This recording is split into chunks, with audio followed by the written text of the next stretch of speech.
elect a president who is rich, we begin to cast negatively.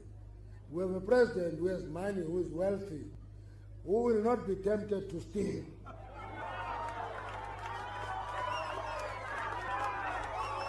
He is the president of the ANC.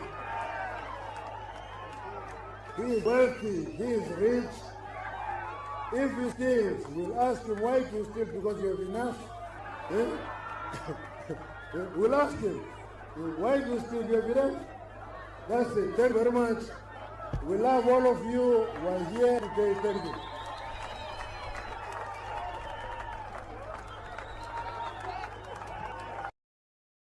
Had been made to Parliament. Tony Yengeni was found guilty of fraud for misleading Parliament, and that is where the precedent of a fraud contravention comes from. Tony Yengeni received a very high punishment. So even under Thabo Mbeki and others, lying to Parliament was not tolerated and should not be tolerated now. It is very important to understand that we have to, as the official opposition who's now part of government, but it's clear we have to continue our role as opposition in order to hold the ANC and the president accountable.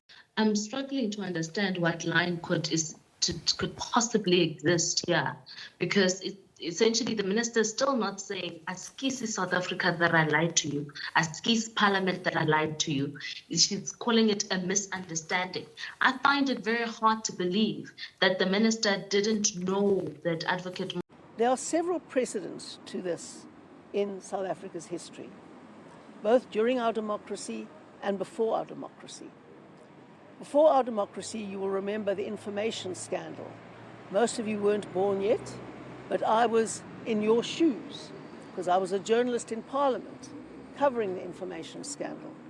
And when it turned out that Connie Mulder, who was a minister then, had lied to Parliament, he was forced to resign.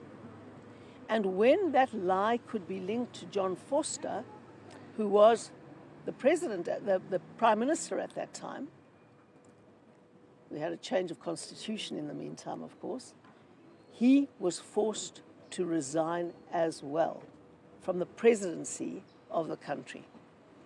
So it is very important to understand that even under apartheid, these infringements were considered so grave that a president and a minister of state were forced to resign because of a lie they committed.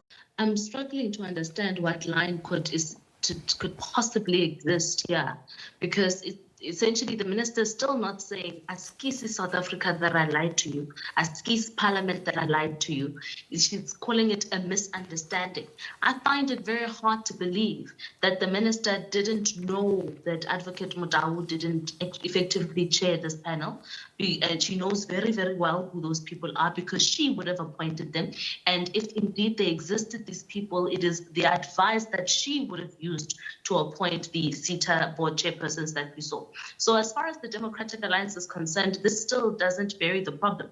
The bottom line is we still want to know who the actual chairperson of that panel is, one. Two, we want to know who the other individual whose identity the minister is concealing is. That person must also still be revealed to the Republic and to Parliament.